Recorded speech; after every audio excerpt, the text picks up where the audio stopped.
Tito, pasensya na kayo kung biglaan tong naging meeting natin.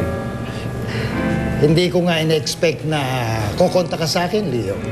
Actually, nagkausap na kami ni Roxanne.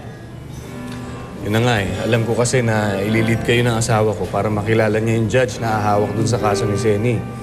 At siguradong sigurado ako na gagawin lang lahat ni Roxanne maparusahan si Seni. May kasalanan man siya o wala. I know.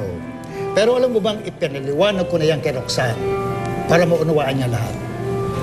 Sa tingin niyo ba may panalo ang kaso?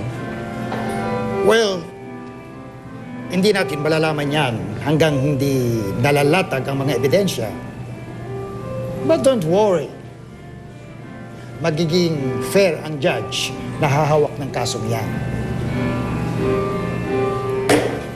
Great. Hindi naman ang gusto kong mangyari. Maging fair yung treatment sa kaso. Yes. I'm happy to hear that.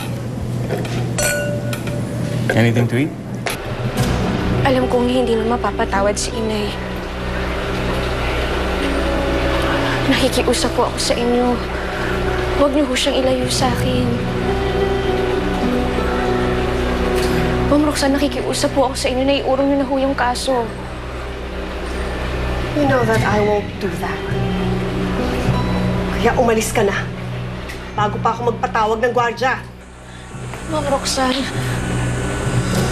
mahal na mahal ko ho si Inay. Hindi ko ho siya kaya magdusa sa kulungan. Kaya nakikiusap po ako sa inyo, iurong niyo na ho ang demanda.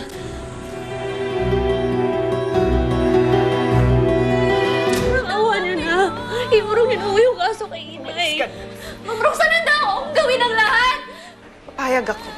Pero may kapalit. Ma'am Roxanne, kahit ano ho gagawin ko, ano ho yan sabihin niyo sa akin? Ikaw, Lira. Ikaw ang magiging kapalit ng kalayaan ng nanay mo. Hindi pa rin maaalis na nagkamali ako, na nagkasala ako, anak. Pero itong tandaan mo, hindi ko pinagsisisihan ang ginawa ko. Dahil nandito ka sa harapan ko. Kasi buhay ka. Ninang, pwede ba akong humingi ng pabor sa'yo? Oo naman, ano yun?